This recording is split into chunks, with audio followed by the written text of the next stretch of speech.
Vega Ashford's body arced backward, every muscle locked rigid as 15,000 volts of ancient technology burned through her augmented nervous system. Her skin glowed from within circuit patterns of emerald light tracing across green flesh. The holographic display climbed with agonizing slowness. 14.8%, 14.9. Cassidy Thorne gripped her hand, heedless of the burning heat, and whispered through tears, "You are not a weapon. You are my family. Come back to us." 15.0. Environmental shield activated. The valley was saved. But 3 weeks earlier, Cassidy Thorne had nothing but $420, a rusted container on a dying ridge, and a door she was about to open to two strangers in a storm.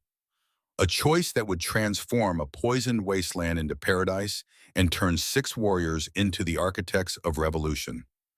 This is the story of that choice. There is a specific kind of atmospheric decay that settles into your bones when you have lived too long in a place designed to kill you slowly. It is not the sharp terror of a blade or the sudden violence of fire. It is the gentle, persistent erosion of hope, the kind that tastes like rust and copper in the back of your throat, the kind that makes you forget what clean air feels like against your skin. For Cassidy Thorne, this erosion had become the rhythm of her existence. Her home was a decommissioned freight container perched on the eastern ridge of Dust Valley, Nevada, where the earth itself seemed to have given up on the idea of life. The container was a skeletal argument with gravity, its titanium walls pitted with corrosion from decades of exposure to the valley's toxic silica winds. The main hatch hung on a damaged pneumatic hinge, creating a persistent whistle that had become the soundtrack of her loneliness. The interior was a testament to the kind of poverty that does not announce itself with dramatic collapse, but with the slow accumulation of broken things that never get fixed. A cot with a frame welded from scrap rebar, a water filtration unit that had not worked properly in 3 years and left everything tasting vaguely of iron, a portable heater that cycled between temperatures with the unpredictability of a dying heart, and in the corner beneath a sheet of carbon fiber tarp, the workbench, where Cassidy Thorne counted the last of her money. 42 $10 bills, $420. She had arranged them in neat stacks on the surface of a salvaged crate, her fingers moving with the mechanical precision of someone who had performed this ritual too many times. No matter how she stacked them, no matter how she rearranged the worn paper, the mathematics remained brutally simple. It was not enough to pay the oxygen tax. It was not enough to repair the filtration system.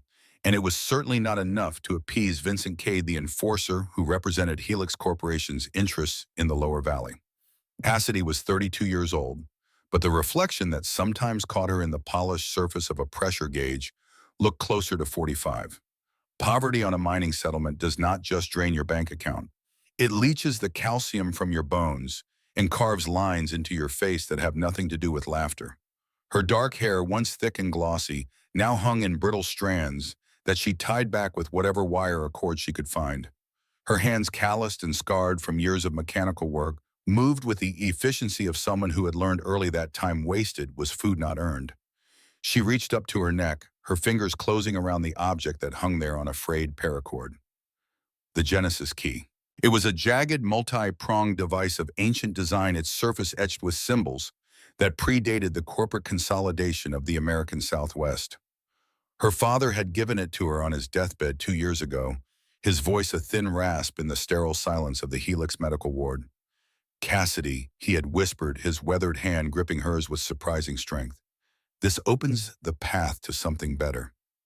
Your grandfather found it in the old Vexton facility.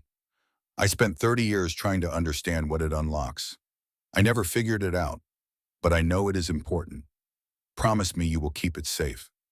She had promised, and for 2 years she had tried every interface port, every access panel, every piece of pre-consolidation technology she could find in the valley's scrap heaps. The key remained inert, a beautiful, useless piece of history that served only to remind her of her father's wasted years and her own mounting failures. The sound that interrupted her counting was not the usual groan of the valley's tectonic instability. It was the deliberate crunch of boots on the gravel path that led up the ridge. Cassidy froze her hands, still hovering over the money. In Dust Valley, visitors meant one of two things: debt collection or desperation, violent enough to overcome common sense. She stood her joints protesting with soft pops that sounded obscenely loud in the container's thin atmosphere. Through the grainy feed of her external sensor, she could see a single figure approaching. Tall, thin, moving with the unhurried confidence of someone who knew they had the law, or at least the corporate approximation of it, on their side. Vincent Cade. He was dressed in the pristine charcoal suit that marked him as Helix Management, a stark contrast to the dust-stained coveralls worn by everyone else in the valley.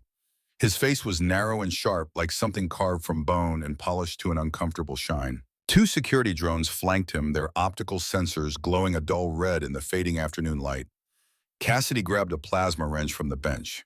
It was a pathetic weapon against corporate enforcement, but the weight of it in her hand made her feel fractionally less powerless. She keyed the manual release on the hatch.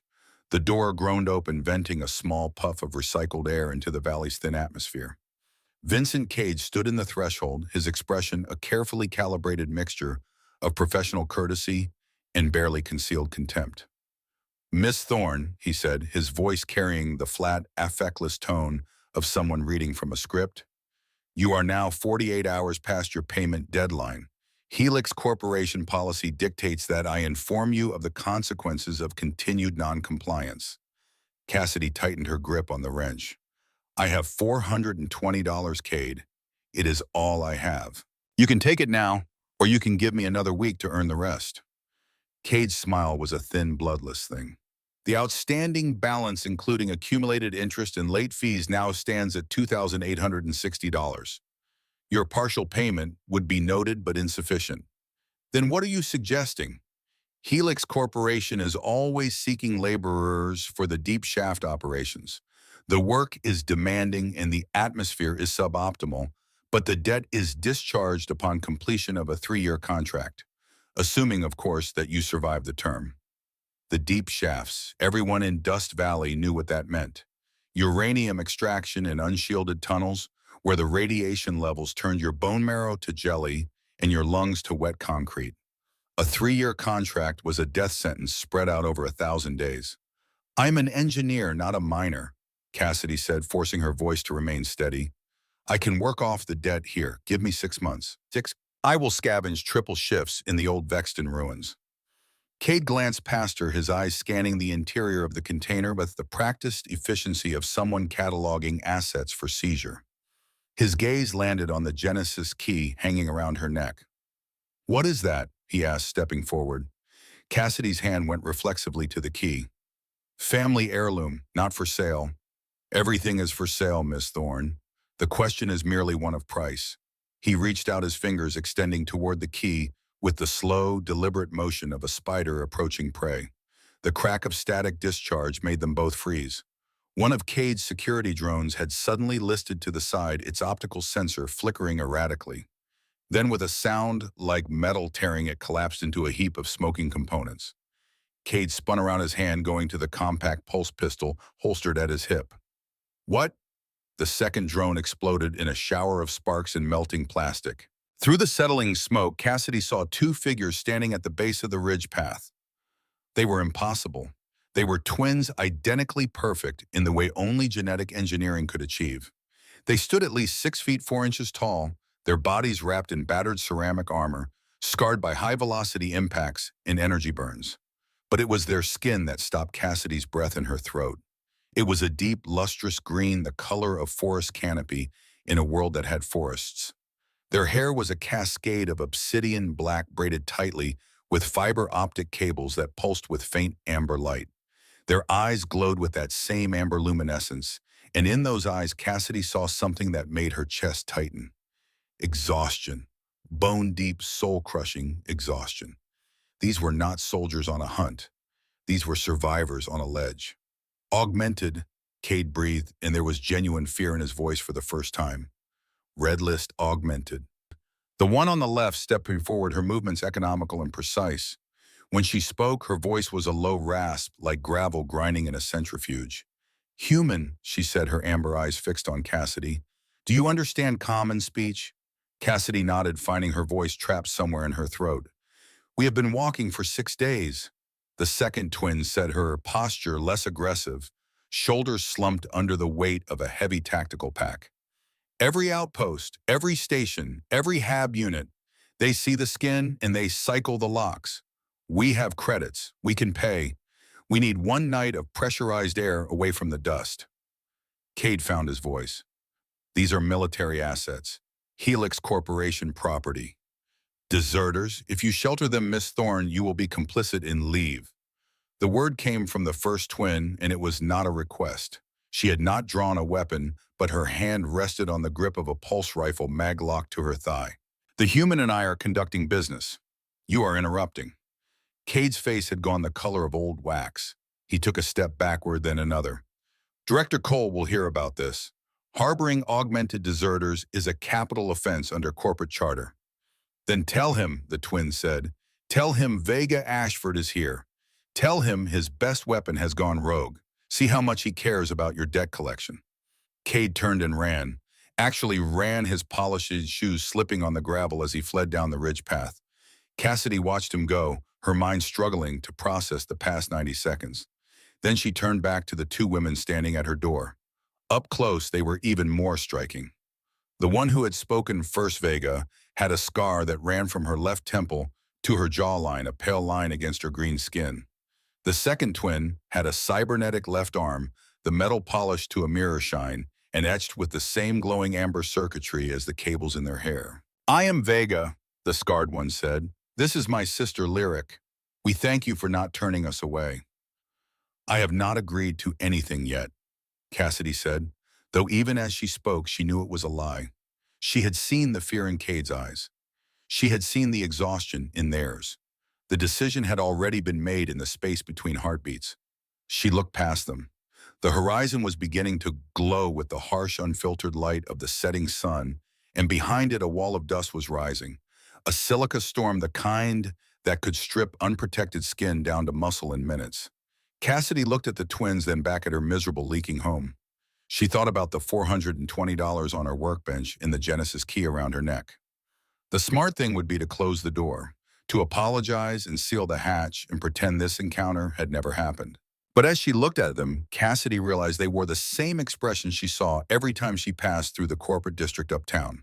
Invisible, unwanted, waiting for the inevitable rejection. The air recycler is failing, Cassidy said, her voice surprising her with its steadiness. Internal pressure is low and the temperature barely holds at 68 degrees. I have half a carton of synthetic protein paste and a water filter that makes everything taste like rust. The floor is cold and the walls are thin. The twins stared at her, their amber eyes unblinking, waiting for the final word of dismissal. But you can sleep here, Cassidy continued, if you do not mind sharing space with a woman who has nothing left but her debts. The silence that followed was heavy, laden with the weight of 100 unspoken questions. Lyric, the twin with the cybernetic arm, let out a short, sharp breath. It might have been a laugh, or perhaps just the sound of a spirit finally allowed to rest. You are serious, she asked. Terrified, Cassidy corrected. But yes, get inside before the storm hits. My sensors say the silica count is rising. They stepped into the container and the hatch hissed shut behind them. The arrival of two 6'4" warriors in a space designed for a single human created immediate logistical complications. Vega had to hunch her shoulders to avoid hitting the overhead conduits. Lyric moved with a fluid grace that spoke of years navigating cramped military transports, her eyes scanning the room with professional tactical precision. Your dwelling is functional, Vega said, her gaze landing on the leaking coolant line in the corner. It is a disaster, Cassidy replied, moving to the workbench to gather her money before it was stepped on. But it is my disaster. Feel free to sit. The floor is reinforced titanium. It can handle the weight of your armor. And they sat folding their massive frames into the cramped corner near the heating vent. The absurdity of the situation hit Cassidy then. A scrap engineer and two of the most feared warriors in the American territories huddling together against a desert storm. I am Cassidy, she said, offering a small, awkward nod. Cassidy Thorne. People call me Cass. We thank you for the air, Vega said. Do not thank me yet, Cassidy muttered, reaching for the half-empty carton of protein paste. Wait until you taste the food. But Lyric was already reaching into her pack, pulling out a vacuum-sealed tube. We have rations. Military-grade higher calorie density than your paste. You should eat. You look like you are one power failure away from collapse. I am fine, Cassidy lied, though her stomach gave a treacherous growl. Eat, Vega commanded, her tone leaving no room for argument. We do not accept charity without providing return. You gave us air. We give you fuel. They ate in a strange, tense silence. The augmented rations tasted like chalk and vitamins, but Cassidy could feel the energy surging through her system almost immediately. It was the first time in months she had felt truly awake. Outside, the storm hit. The sound was like 1,000 tiny claws scraping against the container's exterior, a rhythmic assault that made conversation nearly impossible. But in the quiet between the gusts, Cassidy found herself studying her unexpected guests. Their armor was covered in markings she did not recognize. Serial numbers, unit designations, and beneath those scratched-out symbols that looked like attempts at erasure. Lyric's cybernetic arm bore scars of its own places where the metal had been crudely repaired with materials that did not quite match the original alloy. "Where are you going?" Cassidy asked after they had finished eating. "There is nothing east of here but the Great Salt Flats and the abandoned industrial sectors." Yet Vega and Lyric exchanged a look, a fast, silent communication that seemed to happen in a fraction of a second. "Away," Vega said. "Away from Helix Corporation. Away from the wars they make us fight for resources we do not need. We were told there are free settlements in the Rim territories." "The Rim is 300 miles away," Cassidy noted. "You would need long-range transport, and the transit stations are all controlled by corporate security. You will never get past the biometric scanners." "We will find a way," Lyric said, though there was a flicker of doubt in her eyes. "We have credits. We have skills." "You have targets on your backs," Cassidy corrected. She reached up and touched the Genesis key. "This valley is a prison. The only way out is through the corporate gate, and they do not open it for anyone without gold-tier clearance." Vega stood her head, nearly brushing the ceiling conduits. She walked over to Cassidy and looked at the key round her neck. "What is that?" she asked. "Some kind of access device?" "It is a piece of junk," Cassidy said, pulling it out to show her. "My father thought it was important. He spent 30 years trying to figure out what it opened. In the end, it just opened a hole in our savings." Vega leaned in, her eyes narrowing. She reached out a hand, her scarred fingers hovering over the metal. "May I?" Cassidy shrugged and took the cord off her neck, handing it to her. Vega held the key with a reverence that made Cassidy uncomfortable. She turned it over, studying the crystalline inserts in the micro-etched circuitry. "This is not junk," Vega whispered. "This is pre-consolidation technology. Vexton Biotech. My unit was once assigned to guard a research facility in the Northern Territories. I saw symbols like these on the mainframe of their secured vaults." "It does not work," Cassidy insisted. "I have tried it on every interface in the valley. It has been dead for decades." "Maybe it is not dead," Lyric said, joining her sister. "Maybe it just has not found the right lock." The conversation was interrupted by a soft chime from the proximity sensor. Cassidy's heart skipped. She turned to the monitor. The storm was beginning to clear, and in the fading light she could see a figure approaching the ridge. Not Cade, someone else. The figure was massive, easily as tall as Vega and Lyric, but moving with a different kind of grace. As it drew closer, Cassidy saw that it was not one figure, but four. Four more, augmented. They moved in a tactical formation, their armor different from the twins, but bearing the same signs of long use and desperate repair. When they reached the base of the ridge, the lead figure raised a hand in a gesture that was not quite a wave and not quite a salute. Cassidy keyed the external speaker. "Who are you?" The lead figure stepped forward, and in the fading light, Cassidy could see she was older than Vega and Lyric. Her green skin was lined with age, her hair streaked with gray. One eye had been replaced with a crude cybernetic implant that glowed a dull red. "My name is Sage," the woman said, her voice carrying the weight of command even through the tinny speaker. "We picked up a signal on the deserter frequencies. Word travels fast in our network. They said two of our own had found shelter with a human woman who was brave enough to stand against Helix enforcement." Cassidy looked at Vega and Lyric. They were standing now, their bodies tense, ready for either fight or flight. "We are not here to cause trouble," Sage continued. "We are here to offer help. My companions and I have supplies, engineering equipment, power converters. enough to turn this ridge into something defensible. Why? Cassidy asked. Why would you help me? Sage smiled, and it was a tired, sad expression. Because we have been walking for a long time, Miss Thorne, and we are tired of walking. You gave two of our sisters a choice when everyone else gave them a door in the face. That means something to us. The other three figures moved forward. One was a man tall and broad-shouldered with a scar that bisected his face. Another was a pair of twins younger than Vega and Lyric, their armor painted with faded unit insignias. This is Theron, Sage said, gesturing to the scarred man, and these are Bryn and Sterling. We were builders before Helix made us into weapons. If you are willing to lead, we are willing to follow. Cassidy looked at the 6 augmented warriors standing in her yard. Her mind was screaming that this was madness. 6 deserters in one place was a provocation. Helix Corporation would see this as a threat, a cancer that needed to be excised with extreme prejudice. But as she looked at them, she saw something else. She saw people who had been used and discarded, who had been told they were weapons and nothing more. She saw the same exhaustion that had been eating at her for 2 years. If you stay, Cassidy said, her voice steady despite the fear clawing at her chest, we are going to have a problem. Vincent Kate is going to report this. They will send enforcers. Maybe worse. Let them come, Vega said, her hand resting on her pulse rifle. No, Cassidy said firmly. Not like that. If we are going to do this, we do it smart. We are not going to be a target. We are going to be the fortress. Sage's smile widened. What did you have in mind? Cassidy looked around at her miserable container, at the dying valley, at the impossible assembly of warriors waiting for her answer. She thought about the $420 and the Genesis key, and the 30 years her father had spent searching for a lock that did not exist.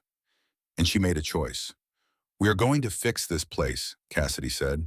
Not just my unit, the whole valley. Every failing recycler, every broken heater, every family that is one storm away from suffocation. We are going to show Helix Corporation that we do not need their charity. We do not need their debt. We just need each other. Vega looked at Lyric. Lyric looked at Sage. Sage looked at Theron, Bryn, and Sterling. And slowly, one by one, they nodded. Then we have work to do, Sage said. And as the storm finally broke and the stars emerged in the vast Nevada sky, Cassidy Thorne realized that the void was no longer empty. She had found a family in the shadows of the corporate empire.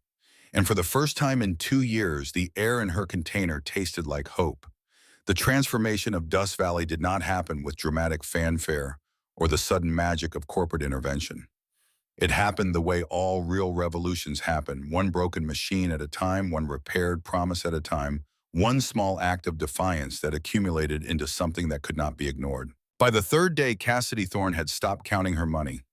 The $420 sat untouched on her workbench, a relic of a life that suddenly felt like it belonged to someone else.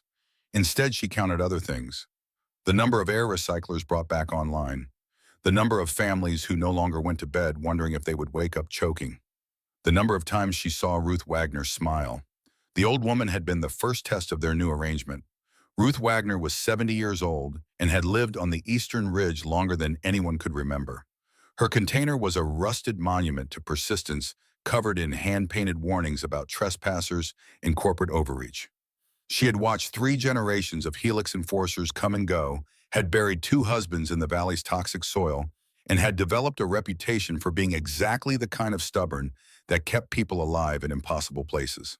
When she saw Vega and Lyric walking up the path toward her unit on the morning of the 4th day, she had grabbed a plasma cutter and positioned herself in her doorway like a biological barricade.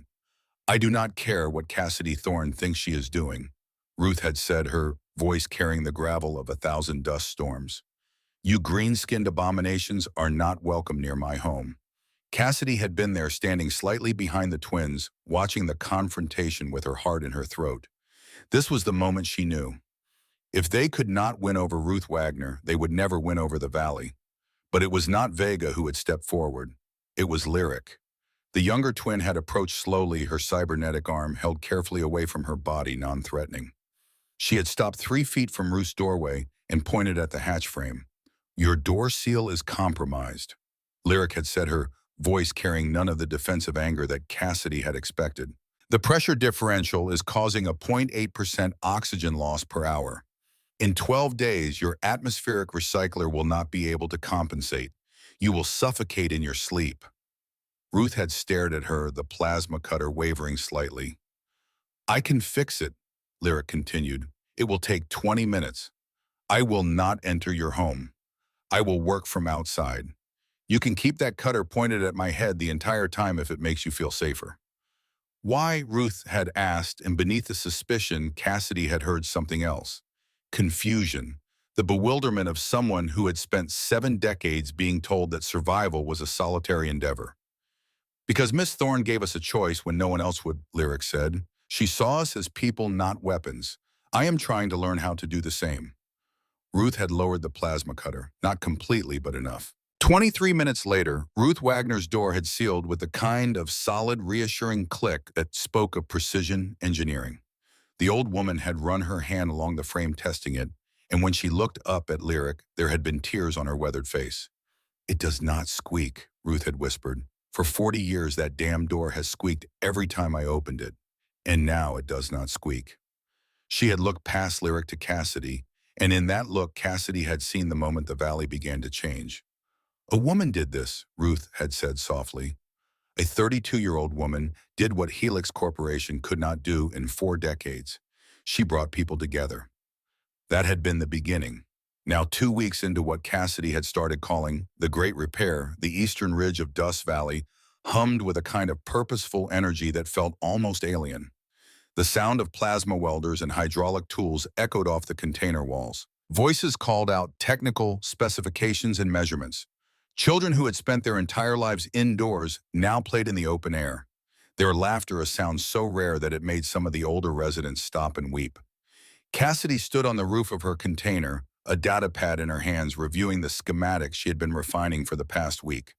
The master plan was ambitious to the point of delusion, but every time she thought about scaling it back, she remembered Ruth's door and pushed forward. The goal was simple in concept, nightmarish in execution: transform the scattered, isolated containers of the Eastern Ridge into a unified, self-sustaining habitat grid. Connect the power systems so that solar arrays could be shared across multiple units. Link the water filtration network so that breakdowns in one section would not leave families without drinking water. Create redundancy resilience community. Make them strong enough that Helix Corporation would have to acknowledge them as something other than debts to be collected. Below her, she could see the organized chaos of the work crews.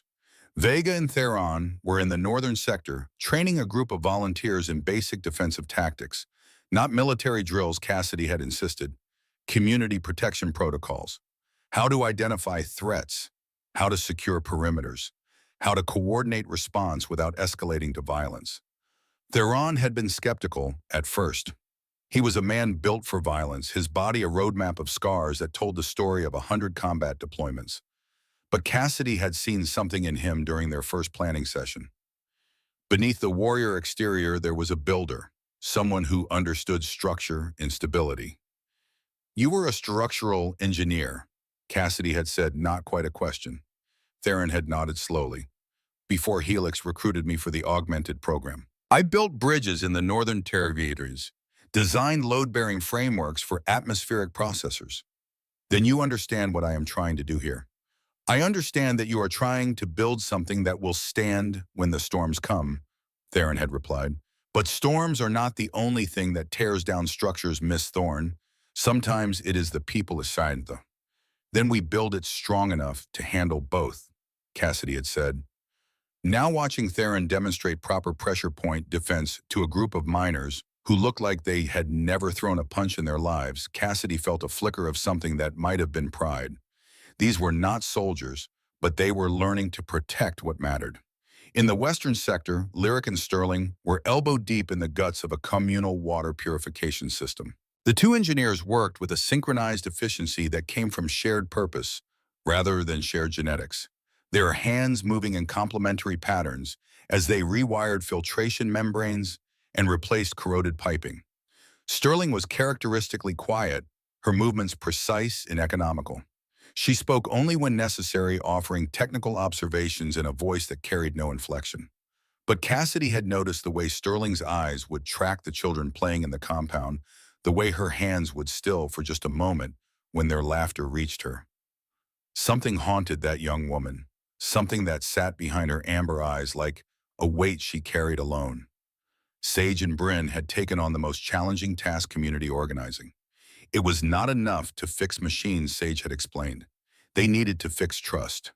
They needed to create systems where people felt invested in the collective success. Cassidy had watched Sage work with something approaching awe. The older, augmented woman moved through the valley like a force of nature, her gray-streaked hair and weathered face commanding a respect that transcended the fear of her green skin. She organized food distribution networks, established medical protocols, created work schedules that ensured everyone contributed without burning out. "You have led before," Cassidy had observed one evening, watching Sage coordinate a supply inventory with the efficiency of a military quartermaster. "I was a settlement coordinator on the Jovian mining colonies," Sage had replied, "before the corporate consolidation, before Helix decided that colonies were more profitable when they were scared. What happened? They needed soldiers more than they needed administrators. So they took us, broke us down, rebuilt us as weapons, and told us it was an honor to serve." Sage had looked at Cassidy with her one biological eye, the cybernetic replacement glowing softly in the dim light. "You remind me of who I used to be, Miss Thorne. Someone who believed that people were worth saving." "I still believe that," Cassidy had said. "I know. That is why we are here." The rhythm of the work became its own kind of meditation. Wake before dawn, review the day's priorities, coordinate with the team leads, solve the inevitable crises that arose when you were trying to build infrastructure with salvaged parts and borrowed hope. Sleep for a few hours. Repeat. Cassidy's hands, already calloused from years of mechanical work, developed new scars. Her back ached from hours spent crawling through access tunnels. Her eyes burned from reviewing schematics on screens that flickered in the unreliable power grid. But every night when she finally collapsed onto her cot, she felt something she had not felt in 2 years. Purpose. On the 14th day, the storm came. Not a silica storm, something worse. Cassidy was working on a particularly stubborn power coupling when she noticed Sterling standing alone at the edge of the compound, staring at something in the distance. The young, augmented woman's posture was rigid, her cybernetic arm locked in a position that suggested internal conflict. Cassidy set down her tools and walked over. "Sterling, what is wrong?" Sterling did not respond immediately. She was watching Jasper, the 7-year-old son of Marin, who lived 3 units down the ridge. The boy was playing with a toy drone, his laughter bright and unself-conscious as he chased the small machine through the dusty yard. "He is happy," Sterling said finally, her voice barely above a whisper. "Yes," Cassidy agreed. "His mother says he has not coughed in a week. The air quality improvements are working." Sterling's hands were trembling. Cassidy could see the micro-movements, the way her fingers opened and closed in a rhythm that spoke of suppressed memory. "Sterling, what is it?" 3 years ago," Sterling said, and her voice had changed. It was hollow now, scraped clean of anything resembling warmth. "I was part of a special operations unit. Helix sent us to a settlement in northern Arizona. Unauthorized occupation of corporate mineral rights. We were told to clear the site." Cassidy felt her stomach tighten. "There were 53 people in that settlement." Sterling continued, her eyes still fixed on Jasper. 17 of them were children. We were ordered to leave no witnesses, no complications, just empty the site and return to base." The toy drone buzzed past them and Jasper's laughter followed it. "I saw a girl," Sterling whispered. "She was maybe 5 years old. She had a teddy bear, and she was hiding behind a water tank. I found her there. She looked up at me with these huge brown eyes, and she asked me if I was there to help." Sterling's cybernetic arm locked completely, a soft whine of servos struggling against her neural command. Director Cole was on the comms. He said, "Execute Protocol Sterling, or I will replace you with a model that does not hesitate." I remember thinking that if I did not pull the trigger, someone else would. Someone who would not even pause. Someone who would not see her as human. Tears were streaming down Sterling's green face, now cutting tracks through the dust.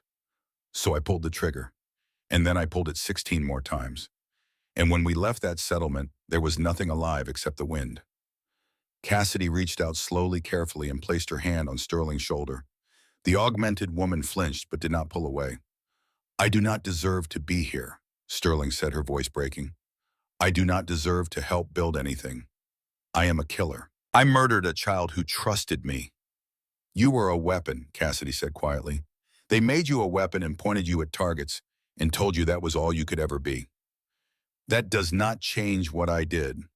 No, Cassidy agreed, it does not. Nothing changes what you did.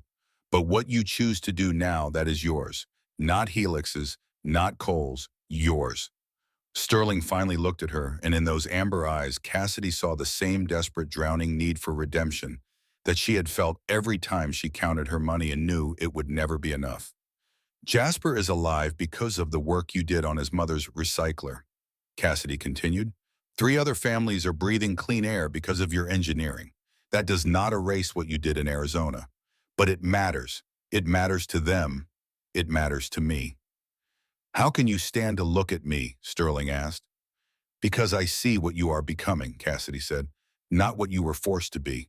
They stood there for a long moment, 2 women carrying different weights, finding something like balance in the shared acknowledgement of imperfection. Thank you, Sterling whispered. For what? For seeing me as more than a weapon. That night, Cassidy could not sleep. She lay on her cot, staring at the ceiling of her container, thinking about Sterling's confession, thinking about the settlement in Arizona, thinking about all the ways that systems broke people down and rebuilt them into shapes that fit corporate profit margins. She thought about her father spending 30 years trying to understand the Genesis key, dying without ever knowing what it opened. She thought about the $420 that still sat on her workbench, uncounted and irrelevant. And she thought about the choice she had made 2 weeks ago when she had opened her door to 2 exhausted warriors in the middle of a storm. The external proximity alarm chirped softly. Cassidy sat up, her heart immediately accelerating. Middle-of-the-night visitors meant trouble. She pulled on her jacket and grabbed her data pad, checking the external sensors. A single vehicle approaching, not a Helix enforcement transport. Something smaller, a corporate luxury cruiser. Cassidy keyed the comms. Vega, we have incoming. I see it. Vega's voice came back immediately. The augmented woman slept in 4-hour shifts, always ready. Single occupant, no visible weapons, but the vehicle signature matches executive class. Wake everyone, Cassidy said. Quiet protocol. By the time the cruiser reached the edge of the compound, 20 people were awake and positioned at strategic points throughout the grid. They were not soldiers, but they had learned from Theron, and Vega. They knew how to create defensive positioning without looking aggressive. The cruiser's door opened and a man stepped out. He was tall, perhaps 58 or 60, with silver hair, and a face that carried the kind of refined exhaustion that came from decades of difficult decisions. He wore a suit that probably cost more than every container on the ridge combined, but he moved with the careful precision of someone who understood he was surrounded. Director Brennan Cole.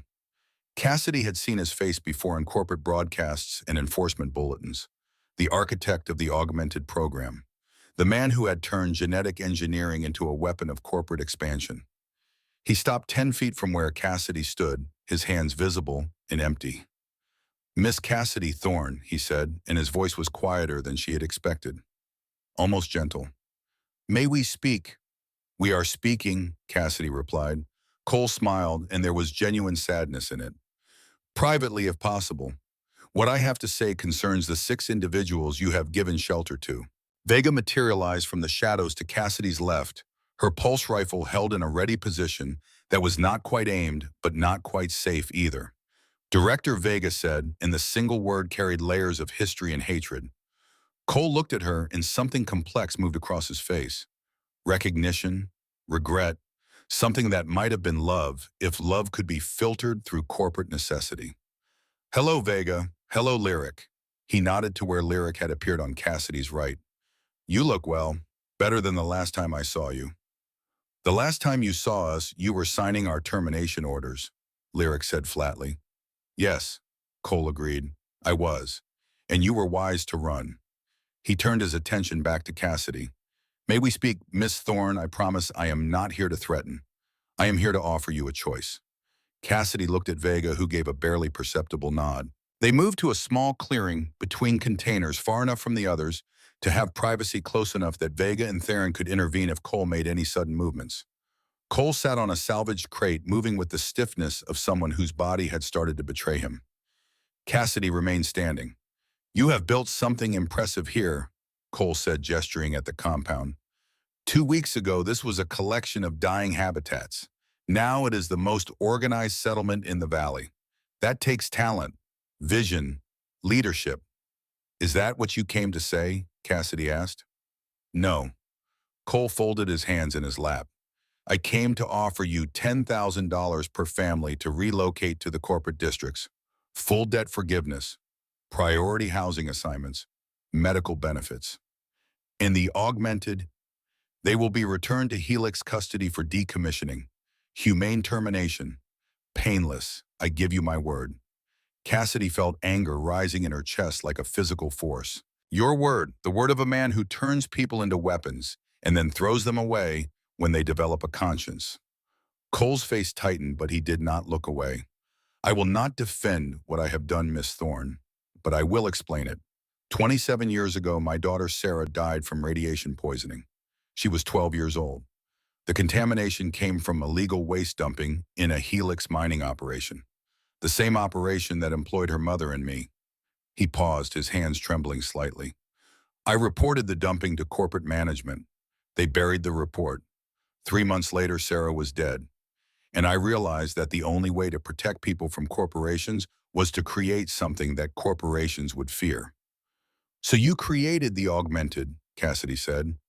"I created soldiers who could not be corrupted, who could not be intimidated, who could protect the weak from the powerful. I used Sarah's genetic material as the foundation, her strength, her intelligence, her compassion." He looked at Vega and Lyric.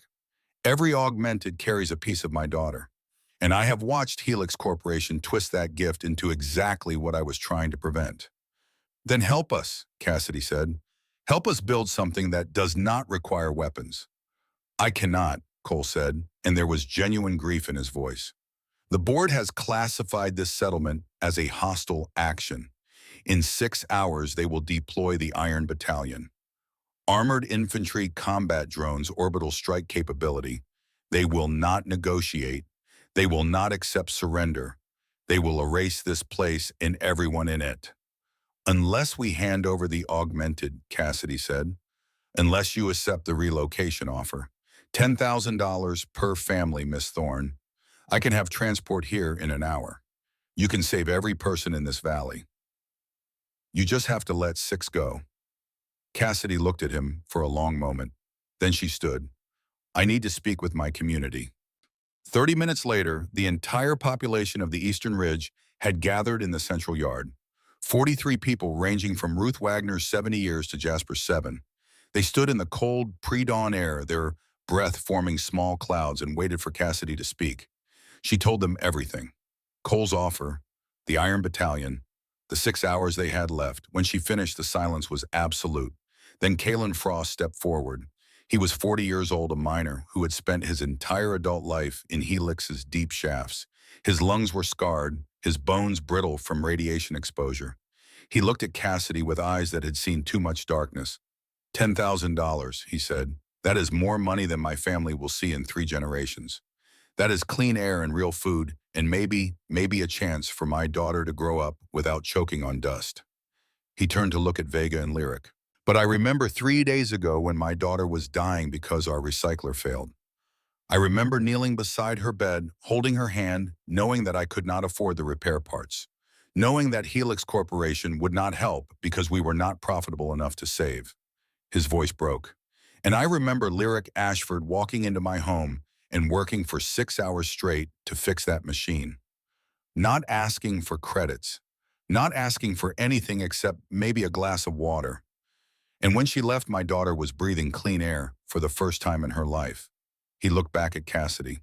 "So here is my vote, Miss Thorne. Tell Director Cole that he can take his $10,000 and shove it into the deepest shaft on this miserable moon. My family stands with the augmented." One by one, the others stepped forward, Marin holding Jasper's hand. "We stand with them." "What to Ruth Wagner?" A 32-year-old woman taught me more about courage in 2 weeks than I learned in 70 years of survival. We stand with them. Every family, every person, unanimous. Cassidy turned back to where Cole was waiting, still sitting on the crate watching the proceedings with an expression that was impossible to read. "You have your answer," Cassidy said. Cole stood slowly. "Then I have failed you, and in 6 hours the Iron Battalion will arrive. They will not offer choices, Miss Thorne. They will simply erase you."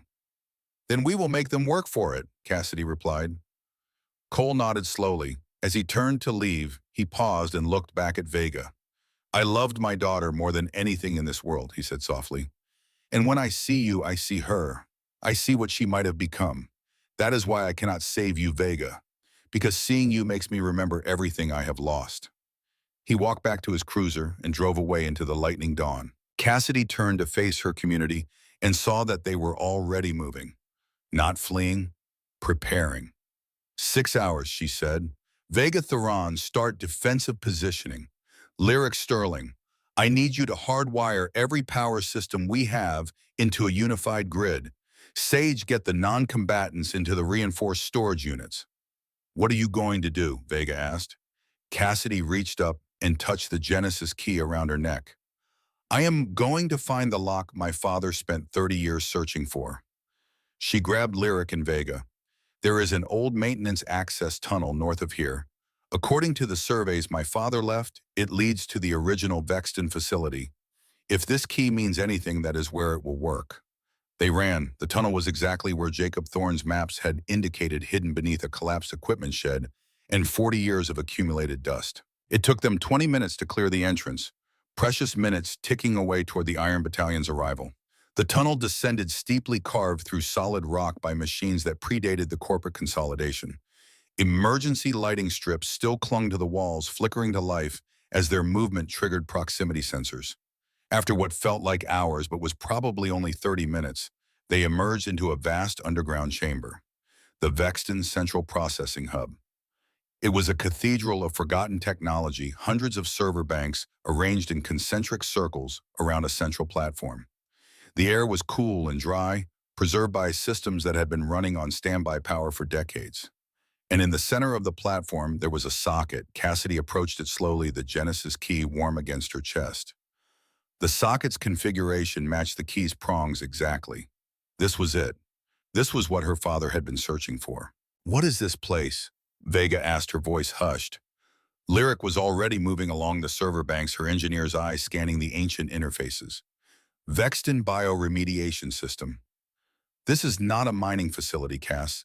This is environmental restoration technology. It was designed to terraform contaminated zones to rebuild ecosystems destroyed by industrial expansion." She pulled up a holographic display, and Cassidy's breath caught. The system extended beneath the entire valley. Massive aquifers of purified water. Atmospheric processors that could scrub toxins and generate breathable air. Biological seed banks containing the genetic templates for extinct plants. Everything needed to turn a dead zone into a paradise. "My father," Cassidy whispered, "he was not just a scrap hauler. He was part of this." She pulled out her datapad and accessed the archive files Jacob Thorne had left her. Hidden among the technical schematics was a video file dated April 1979, recorded just weeks after the Helix acquisition. She played it. Her father's face appeared decades younger, wearing a Vexton biotech uniform. His eyes were wide with urgency, and he kept glancing over his shoulder as if afraid of being discovered. "Cassidy," the recording said, "if you are watching this, it means I am gone, and it means you found the hub. I was a junior engineer on the Vexton team. We built this system to undo the damage the corporations had done. We were going to give the Earth back to the people." The image flickered, and Jacob leaned closer to the camera. "But Helix Corporation acquired Vexton 3 weeks ago. I have seen the internal memos. I know what they are planning. They want to weaponize the bioremediation technology, use it to terraform planets for mineral extraction, creating artificial ecosystems that can be controlled and exploited. This morning, they ordered us to disable the safeguards, to remove the biological interface requirement so the system could be automated." His hand trembled as he held up the Genesis key. So I am taking the admin override. I am going to hide it, protect it, and pray that someday someone will use it the way it was meant to be used. Not as a weapon, as a gift. Jacob Thorne's face filled the screen, and Cassidy saw tears on his cheeks. I am sorry I could not be the one to activate it. But I know you, Cassidy. You have always been braver than me, smarter than me. Use this, save them. Build the world we should have had. The recording ended. Cassidy pulled the Genesis key from around her neck. Her hands were shaking. There is a problem, Lyric said quietly. She had pulled up a technical schematic. The system requires a biological interface, a human neural link to act as the control consciousness for the environmental grid. It is designed to prevent automated weaponization, exactly what your father was trying to stop. So we plug someone in, Cassidy said. It will kill a human brain in seconds. Lyric replied, and the feedback is too intense. The system was never meant to be activated by base model humans. It needs an augmented Vega finished. It needs someone with reinforced neural architecture. The three women looked at each other. I will do it, Vega said. Vega, no, Cassidy started. I can buffer the surge for 3 minutes, Vega interrupted. That should be enough to reach 15% activation. Once the environmental shield is online, the system can sustain itself. You will die, Cassidy said flatly. Maybe. Or maybe I will just hurt for a while. Vega smiled, and it was fierce and beautiful. You chose us, Cass. You opened your door when everyone else locked theirs. You saw us as people, not weapons. Now let me choose you back. She walked to the platform and placed her hand over the socket. Family is a choice, Vega said. This is mine. Cassidy moved to her, grabbing Vega's other hand. Please, there has to be another way. There is not, and we both know it. Vega looked at her sister. Lyric, when this is over, make sure they remember me as a builder, not a weapon. I will, Lyric whispered, tears streaming down her green face. Vega took the Genesis key from Cassidy's trembling hand and inserted it into the socket. For a moment, nothing happened. Then the entire facility erupted in brilliant emerald light. Vega screamed. It was not a scream of pain, though pain was certainly part of it. It was the sound of a consciousness trying to contain something vast and ancient and powerful. Her body arced backward, every muscle locked rigid. Her skin began to glow from within, veins of light tracing patterns across her green flesh. Cassidy grabbed her hand, feeling the energy surge through her own body like touching a live wire. Vega, stay with me. The holographic displays came alive. Data streamed across dozens of screens. Environmental restoration protocol initiated. Administrator recognized Vega Ashford planetary stabilization. 4%, 6%, 8%. Vega's eyes had gone completely white, the amber overwhelmed by the system's energy. Her hand in Cassidy's was burning hot. Keep choosing, Cassidy whispered, her own tears falling now. Keep choosing us, Vega. We are not done building yet. 11%, 13%, 14%. On the surface, the ground began to tremble. From fissures in the valley floor, streams of bioluminescent algae erupted, spreading across the toxic soil like liquid emerald. The air began to shift to sweeten as ancient atmospheric processors roared to life. 14.5%, 14.8%. Almost there, Lyric said, watching the readings. Come on, sister, just a little more. Vega's scream had faded to a low, constant moan. Her skin was blistering, the neural feedback cooking her from the inside out. 14.9%. Cassidy pressed her forehead against Vega's, heedless of the burning heat. You are not a weapon, she whispered. You are my friend. You are my family. Come back to us. 15.0%. Environmental shield activated, bioremediation cascade initiated, neural link disengaging. The light vanished, Vega collapsed, and Cassidy caught her, lowering her to the platform floor. The augmented woman's skin was covered in burn patterns, her breathing shallow and ragged. But she was breathing. Did we? Vega's voice was barely a whisper. Did we lock it? We locked it, Cassidy said, sobbing with relief. The valley is ours. Above them in the dawn sky, a translucent dome of energy flickered into existence over Dust Valley. The environmental shield, impenetrable, self-sustaining. And in the distance, 3 Helix Corporation gunships appeared on the horizon, their missile ports opening. They fired. The missiles hit the shield and detonated in brilliant flashes of orange and white. The shield rippled, but held. Inside the valley, the people watching from the compound cheered. Cassidy held Vega as the augmented woman's breathing slowly steadied as her eyes gradually returned from white to their natural amber. "We did it," Cassidy whispered. "We actually did it." But even as she said it, she knew the truth. They had won a battle. The war was just beginning. Vega Ashford did not die. But for 72 hours, she wished she had. The neural feedback from the Genesis system had scorched pathways through her augmented nervous system that should have been impossible to damage. Her skin, engineered to withstand plasma fire and kinetic impacts, bore burn patterns that looked like circuit diagrams etched in charred flesh. Her eyes, which had glowed with steady amber light for the entirety of her adult life, now flickered erratically, as if the consciousness behind them was struggling to maintain coherence. Cassidy stayed with her through all of it. In the small medical bay that Sage had established in one of the reinforced storage containers, Cassidy sat beside Vega's cot and held her hand through the fever dreams and the convulsions. She was there when Vega woke screaming, convinced she was still connected to the vast machinery beneath the valley. She was there when the seizures came, Vega's augmented body fighting against itself as damaged neural pathways tried to reroute around the burned sections. And she was there on the third day when Vega's eyes finally opened and stayed open, the amber light steady and clear. Did it work? Vega's voice was a rasp, her throat damaged from days of screaming. Cassidy smiled, tears streaming down her face. "Look outside." Through the medical bay's small viewport, Vega could see what had happened to Dust Valley. The perpetual orange haze had been replaced by air so clear it looked like glass. Where once there had been only toxic dust and dying scrub vegetation, now there were patches of green. Not much, not yet, but enough. Enough to prove that the impossible was merely difficult. The environmental shield shimmered overhead, a barely visible dome that refracted sunlight into subtle rainbow patterns. 3 times in the past 72 hours, Helix Corporation had attempted missile strikes. 3 times the ancient Vexton technology had absorbed the kinetic energy and dispersed it harmlessly into the upper atmosphere. The valley was breathing, and it was alive. "We did it," Vega whispered, and then she started to cry. Great racking sobs that shook her massive frame. Cassidy held her, this warrior who had chosen to burn herself alive so that others could breathe clean air, and let her weep. Outside the medical bay, the compound had transformed from a collection of desperate refugees into something that resembled a military encampment. But not a corporate one. This was different. Messier, more human.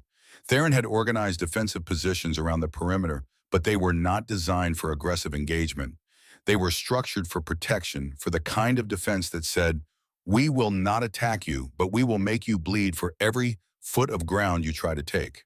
Sterling and Lyric had hardwired the power grid into a configuration that could be weaponized if necessary.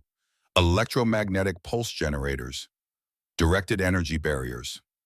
Nothing lethal, but enough to make any assault costly. And in the center of it all, Cassidy stood at her makeshift command station, a salvaged cargo container filled with screens and data pads, and the constant chatter of communication channels, and tried to figure out how to win a war she had never wanted to fight.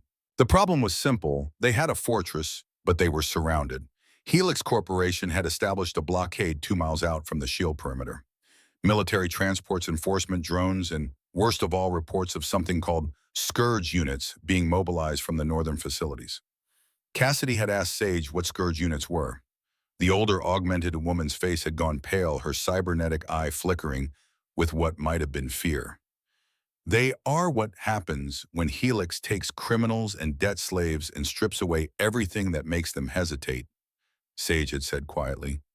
"No pain receptors, no fear response, no capacity for mercy.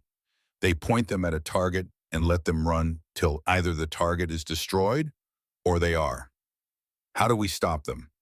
You do not, you survive them." But surviving was not enough. Cassidy knew that with the certainty of an engineer who understood structural failure points, they could hold the valley for weeks, maybe months. But eventually Helix would escalate. Eventually they would bring something that even the Vexton shield could not stop. She needed to change the equation. Not just defend, but transform the conflict into something Helix Corporation could not win through force alone. The answer came to her while she was reviewing the Genesis system's technical documentation. Buried in the code, she found a function that Jacob Thorne had apparently discovered, but never activated. A broadcast protocol. The bioremediation system was designed to be networked. One facility could communicate with others, sharing environmental data, coordinating planetary-scale restoration efforts. But the broadcast function had been disabled when Helix acquired Vexton, locked behind administrative permissions that required the Genesis key to access.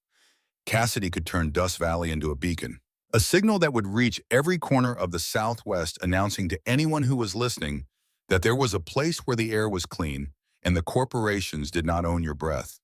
But there was a cost. To broadcast at the range she needed, she would have to divert power from the shield's defensive systems. For approximately 15 minutes, the valley would be vulnerable to attack. 15 minutes of exposure in exchange for the possibility of reinforcement. It was not a good trade, but it was the only one available. She called a council meeting. Everyone who had a stake in the decision gathered in the central yard, 43 original residents, plus the 6 augmented. Cassidy stood on a salvaged crate and explained the situation with the clinical precision of an engineer presenting a technical problem. When she finished, the silence was heavy. Ruth Wagner spoke first. "So you are saying we risk everything on the hope that someone out there will hear our signal and care enough to help?" "Yes," Cassidy said simply. "And if no one comes, then we die fighting instead of suffocating slowly. But at least we die having tried." Kalen Frost raised his hand. "I vote yes. My daughter deserves to grow up knowing that her parents chose hope over fear." One by one, the hands went up. Unanimous again. Cassidy looked at Vega, who had insisted on attending the meeting despite her weakened state. The augmented woman nodded slowly. "Then we broadcast," Cassidy said. "Lyric, how long do you need to set up the power reroute?" 4 hours, Lyric replied. "But Cass, once we start the broadcast, Helix will know what we are doing. They will attack with everything they have during that 15-minute window." "I know." Cassidy looked around at her makeshift community, these people who had chosen trust over survival instinct. "Which is why we are not going to wait for them to come to us." She pulled up a holographic map of the region. 40 miles northeast of Dust Valley, there was a cluster of structures that the Helix network identified as Central Processing Facility 7. "The Scourge units are being staged here," Cassidy said, highlighting the facility. "If we can disable their deployment capability, we buy ourselves time. Maybe enough time for the broadcast to reach whoever is out there listening." "You want to attack a Helix military facility," Theron said slowly. "With what army?" "With me," Vega said, standing up despite the way her legs trembled. "And anyone else who is tired of waiting to be crushed." "You can barely stand," Cassidy protested. "Then I will fight sitting down." Vega's smile was fierce and terrible. "Besides, you need me. I know the facility's layout. I was stationed there for 6 months before I deserted." In the end, the assault team consisted of 7 people. Cassidy, Vega, Lyric, Theron Sterling, and 2 of the Valley residents who had military experience from before the corporate consolidation. It was not an army, but it would have to be enough. They left 2 hours before dawn, moving through the desert in a salvaged transport that Theron had reinforced with scrap armor plating. The plan was simple to the point of stupidity: infiltrate the facility, disable the Scourge deployment systems, and escape before Helix realized what was happening. Cassidy knew the odds of success were approximately 12%. She had run the calculations 3 times. She went anyway. The facility was a low, sprawling complex of reinforced concrete and automated defenses. It squatted in the desert like a mechanical spider, its perimeter bristling with sensor arrays and weapon emplacements. "Security looks heavy," Lyric observed, studying the approach through her scope. "It is a staging ground for their most dangerous weapons," Vega replied. "They are not concerned about attacks. They are concerned about containment breaches," which meant Cassidy realized that the defenses were oriented inward, designed to keep things in, not keep people out.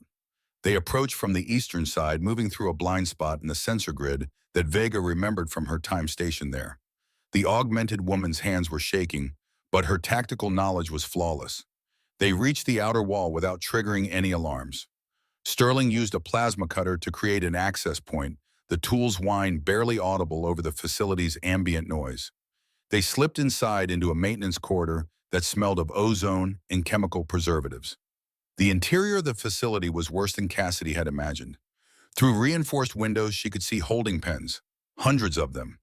And in each pen, there was a human being who no longer looked entirely human. The Scourge units. They were covered in cybernetic modifications, their bodies augmented with hydraulic servos and weapon mounts. But unlike the careful engineering that had created the augmented warriors, this was crude, brutal. Modifications done without anesthetic, without care for anything except functional lethality. Some of them were awake. Their eyes, what remained of their eyes, tracked the infiltrations team with an expression that was beyond rage or fear. It was hunger, the desperate, consuming need to fulfill the only purpose they had left. Cassidy felt bile rise in her throat. This is what Helix calls justice. This is what they call efficiency, Vega said flatly. Debt slaves and criminals modified into disposable weapons. When they break down, there are always more. They moved deeper into the facility, following Vega's directions toward the central deployment control room.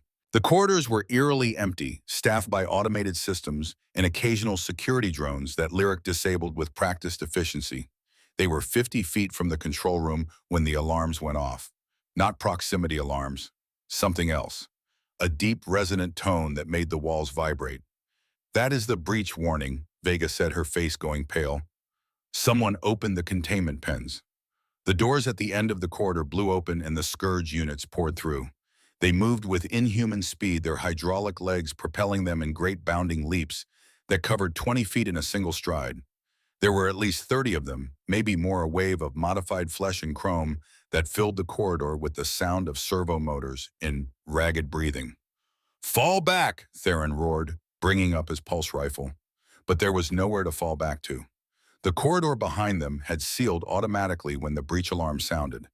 They were trapped. Cassidy felt time slow down in the way it does when the brain realizes that death is imminent and struggles to find a solution in the microseconds remaining.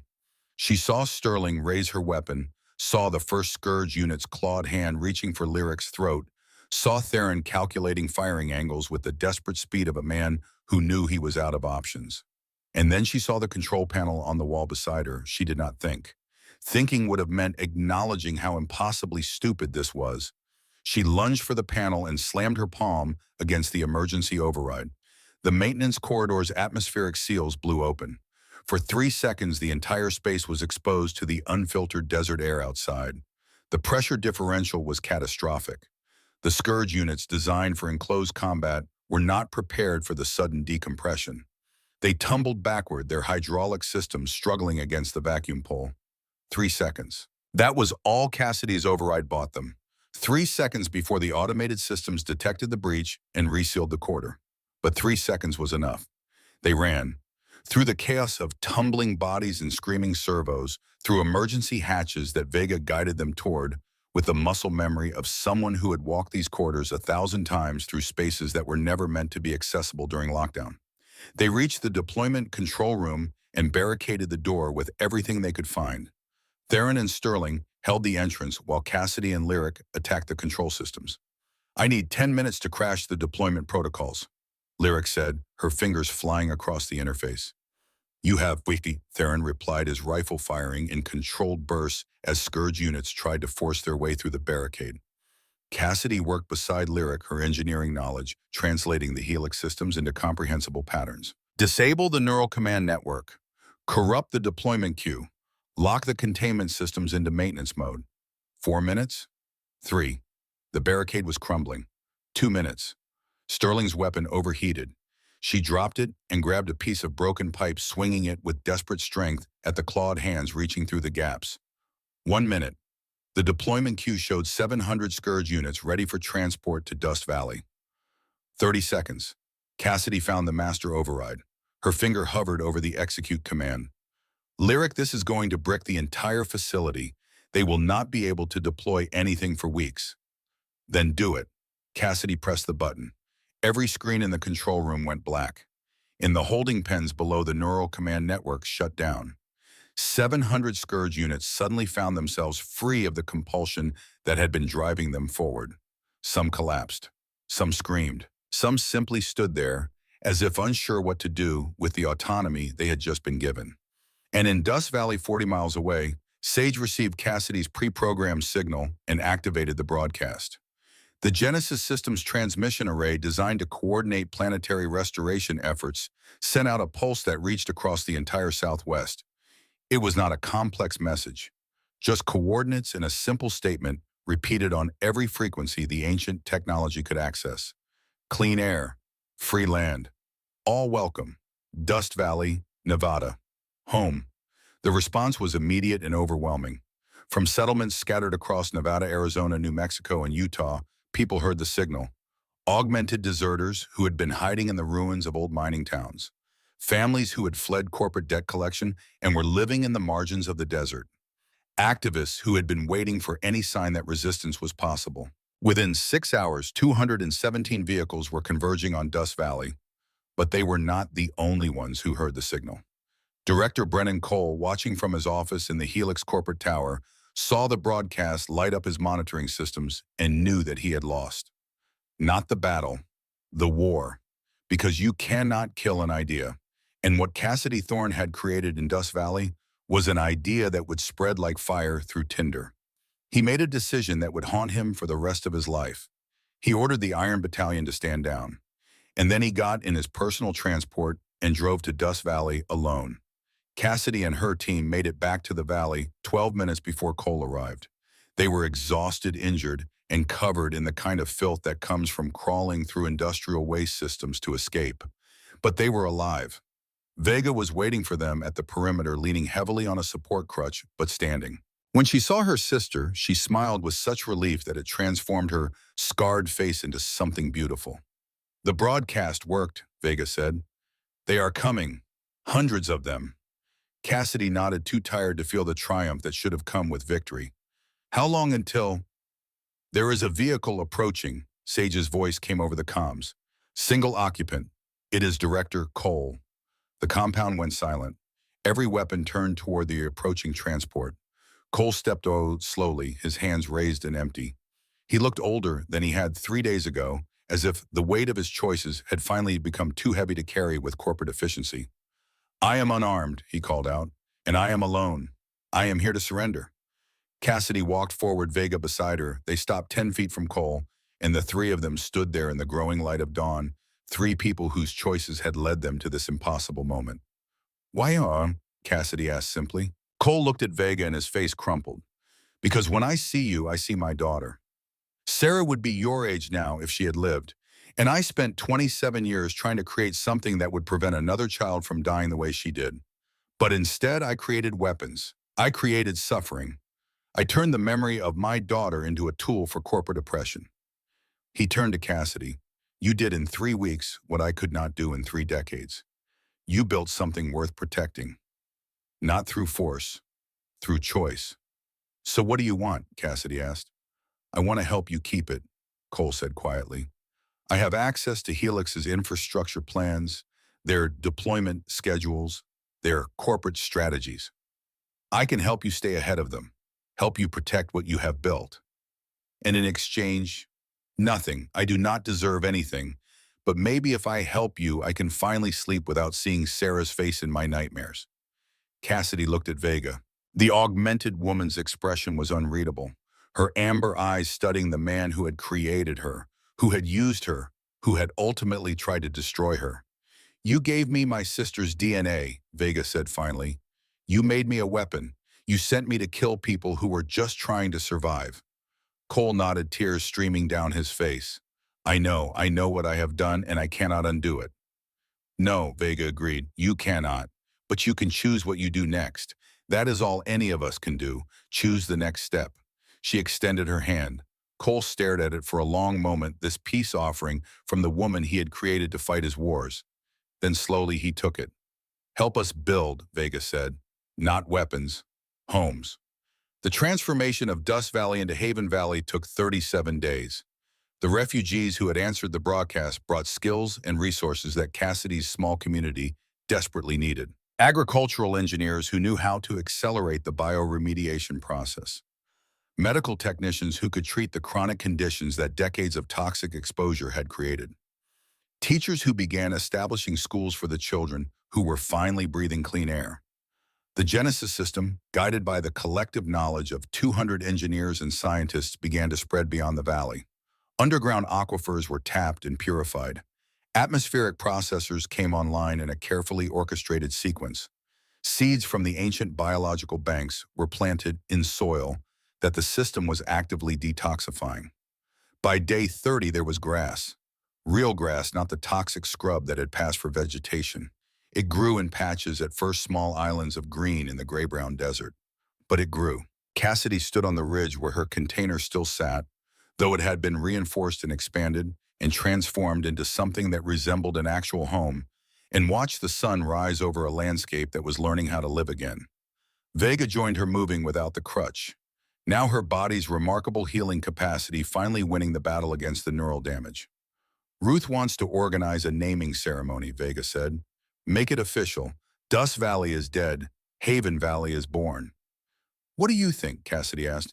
I think names matter. They tell us who we choose to be. Below them, the community was waking up. Jasper was teaching a group of refugee children how to play a game with a salvaged ball.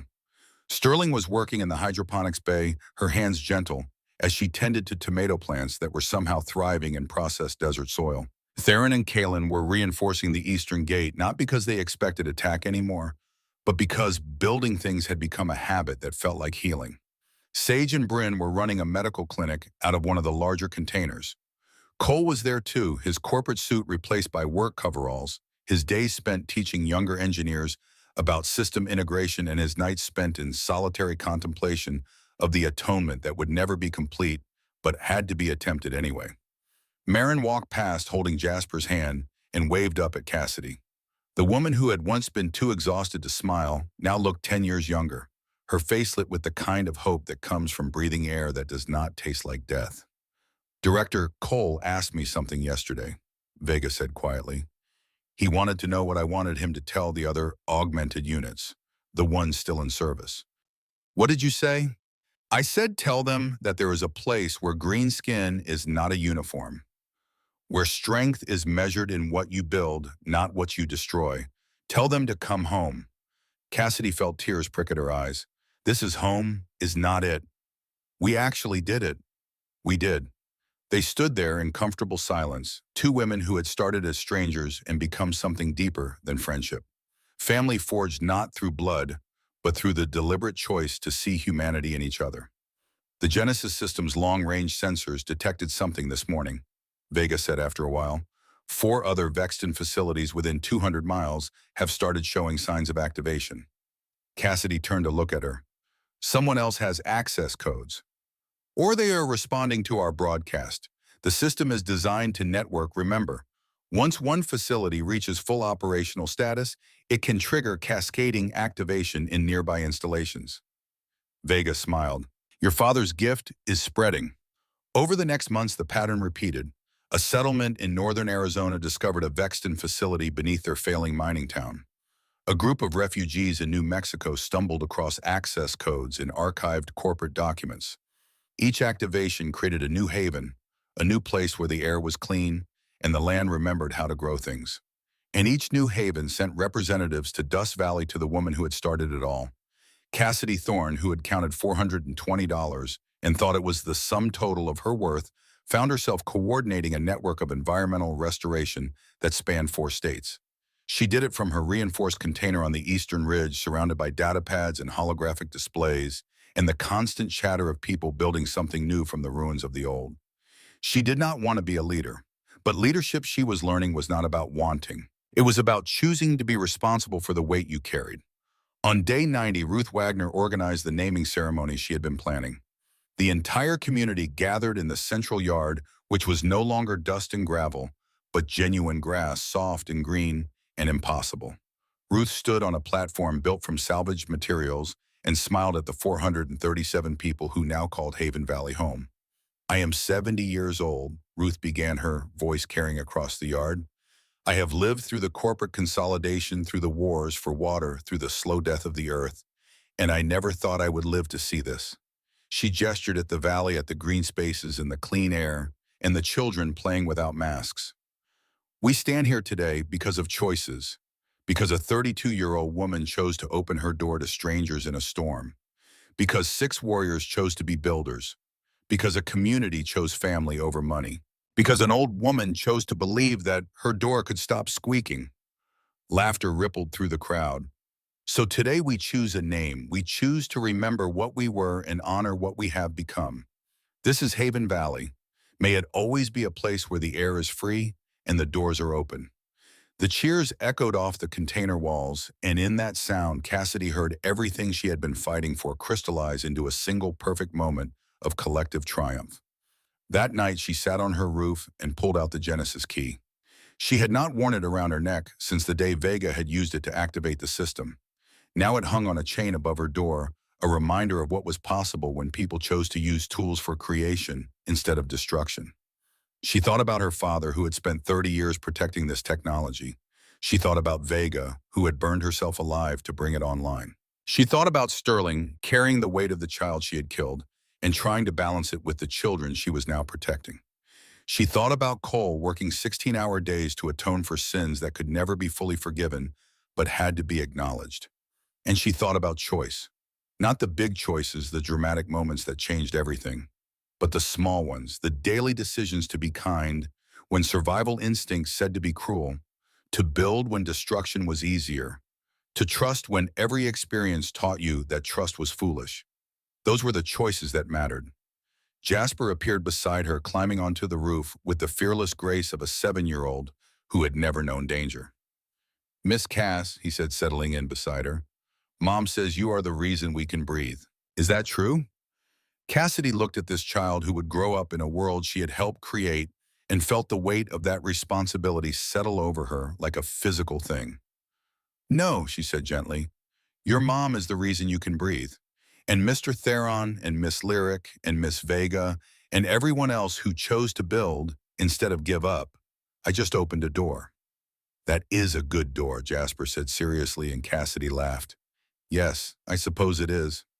They sat together and watched the stars emerge in a sky that was finally clear enough to see them properly. In the distance, Cassidy could see the lights of 3 other valleys beginning to glow with the same green luminescence that marked active Vexton systems. The bloom had begun, and it was spreading. 6 months after Cassidy Thorne opened her door to 2 exhausted warriors in a storm, Haven Valley had become something that Helix Corporation could no longer ignore and could not destroy. Because you cannot kill an idea whose time has come. And the idea that people deserve to breathe clean air, that community, was stronger than debt. That choice was the only real freedom worth fighting for. That idea had taken root in soil that the corporations thought was too poisoned to grow anything. Cassidy stood at her command station one final time, looking at the network map that showed 17 active Vexton facilities across the Southwest. 17 havens. 17 places where the math of survival had changed from subtraction to addition. She reached up and took the Genesis key from where it hung above her door. She had been carrying her father's legacy for 2 years, and she had finally fulfilled his dream. Now it was time to pass it on. She walked to the community center where the latest group of refugees was being processed. They were tired and scared and did not yet believe that a place like Haven Valley could exist. She found a woman sitting alone holding a child who could not have been more than 3 years old. The woman's face was hollow with exhaustion, her eyes carrying the kind of defeat that comes from years of fighting battles you cannot win. Cassidy sat down beside her. "What is your name?" she asked gently. "Maya," the woman replied. "This is my daughter Rose. We walked for 2 weeks to get here. They said the air was free." "It is." Maya looked at her, and in that look, Cassidy saw herself 2 years ago, counting money that would never be enough, waiting for the world to crush her. Why, Maya asked. "Why would anyone just give this away?" Cassidy smiled and placed the Genesis key in Maya's hand. "Because someone opened a door for me when I had nowhere else to go. And I learned that the only way to keep what we have is to give it away.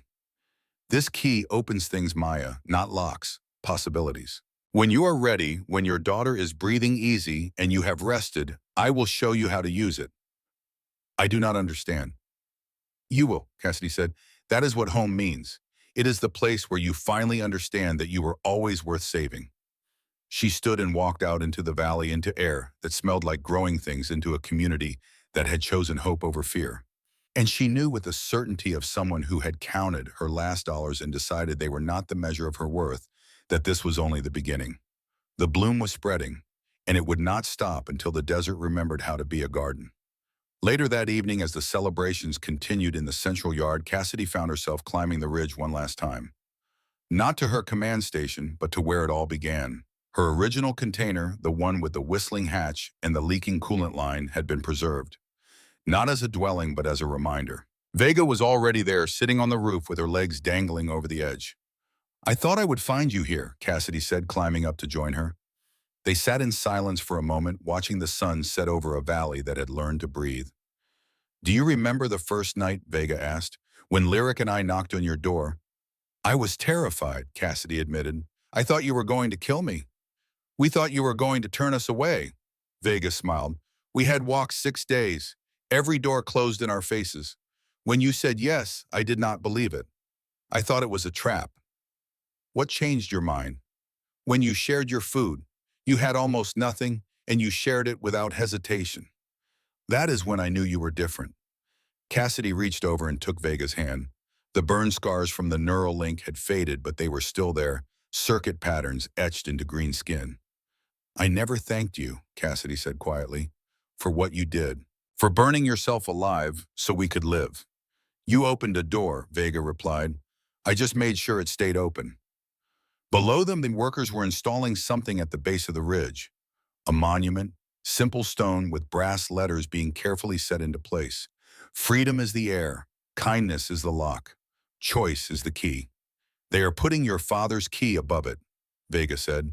The real one, sealed in crystal so it can never be lost again. Cassidy felt tears on her face. He would have liked that, knowing it was not wasted. It was never wasted, Cass. It was just waiting for the right hands. They sat together as the stars emerged, two women who had chosen each other when the world said they should be enemies. And in that choice, they had built a world where such choices would never be remarkable again. Just ordinary, just human, just home. You know what the best part is? Vega said after a long silence. What? Tomorrow we get to do it all again. Build more. Fix more. Open more doors. Cassidy laughed, the sound carrying across the valley. Is that what we are now? Professional door openers. I can think of worse jobs. They watched as the last light faded from the sky and the monument below was illuminated by soft ground lights. The Genesis key, sealed in crystal, caught the light and threw it back in 1,000 different directions. Like hope, like possibility, like the future they had fought for. Thank you, Cassidy said softly. For what? For knocking on my door that night, for giving me the chance to choose something better. Vega squeezed her hand. Thank you for answering. They sat together until the celebrations below began to quiet, until the children were carried off to bed and the adults drifted back to their homes. They sat until the valley was silent, except for the gentle hum of the Genesis system working beneath their feet, cleaning the air, purifying the water, remembering what the earth was supposed to be. And when they finally climbed down from the roof and walked back to their own containers, they did it with the knowledge that tomorrow would bring new challenges, new people who needed doors open, new choices that would shape the world they were building. But tonight they had won. Tonight the air was clean and the stars were visible, and a child named Rose was sleeping peacefully in her mother's arms, breathing freely for the first time in her short life. Tonight that was enough. In the years that followed, the Haven Network would expand to 43 active facilities, creating a corridor of restored land that stretched from Nevada to Texas. Cassidy Thorne would coordinate this expansion, but she would never again carry the Genesis key herself. She understood that power was not meant to be hoarded, but shared. That leadership was not about control, but about teaching others to open doors. Vega and Lyric Ashford would establish the first Augmented Integration Academy, helping warriors transition from weapons to builders. Sterling would become its first instructor, teaching engineering to children who would never know war. Every year on the anniversary of the Arizona settlement, she would plant a tree. 17 trees now stood in a grove at the edge of Haven Valley, each one named for a child who had died there. It was not forgiveness, but it was acknowledgement. It was choice. Director Brennan Cole would spend the rest of his life atoning for the augmented program, working in obscurity to dismantle the systems he had created. He would never forgive himself, but he would eventually learn to live with the weight.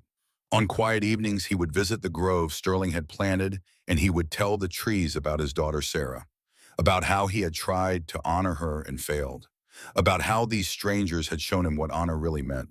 Ruth Wagner would live to see her 80th birthday surrounded by a valley full of people who called her grandmother, whether they were related by blood or not. Her door, the one that no longer squeaked, would become a symbol. Couples getting married would touch it for luck. Children would be told the story of the stubborn old woman who chose to believe when belief seemed impossible. And on a ridge in Haven Valley, where once there was only a dying container and a woman with $420, there would stand a monument. Not to Cassidy Thorne, though her name was there. Not to the augmented, though their sacrifice was honored. But to the choice itself.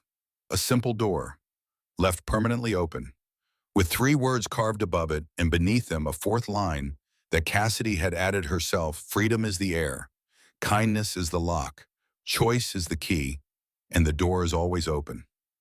Because that, in the end, was what mattered. Not the grand gestures or the dramatic sacrifices, though those had their place. What mattered were the daily choices. The decision to see people instead of problems, to build instead of destroy, to open instead of close. Maya would eventually take her turn carrying the Genesis key, activating a facility in southern Utah. Rose would grow up to be an engineer designing new ways to accelerate the bioremediation process. And somewhere in a settlement that had not yet heard the signal, another person was counting their last dollars and wondering if tomorrow would be the day the world finally crushed them.